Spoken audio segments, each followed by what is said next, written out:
Fishing is a lovely lifestyle. Sometimes it's awful. It's absolutely awful when it's rough weather or you've lost gear or your fishing's bad. But when your fishing's good and the weather's good, I don't think there's a job in the world that can touch it.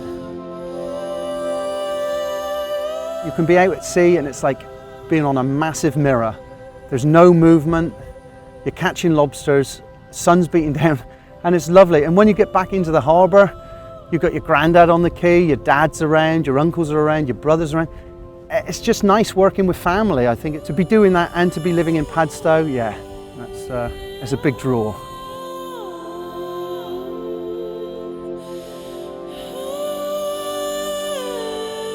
I randomly moved to America.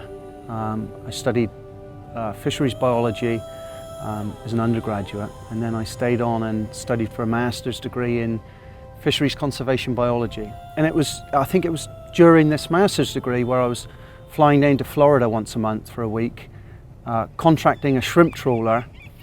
You get to see probably one of the most extreme levels of discards in any fishery when you're talking about 14 kilos of discarded fish for every kilo of shrimp kept. That really opened my eyes and set me on a very sustainable path. Potting is low impact. Anything that's not of market value is returned alive. So for us, fishing for crab, it's fairly soft ground.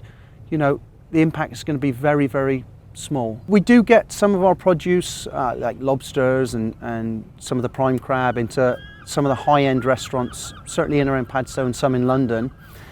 But the majority of our catch is still sent to Spain. This is something we'd like to change, but it starts with the restaurateurs and the general public to actually start eating what's on our doorstep. A couple of lobsters.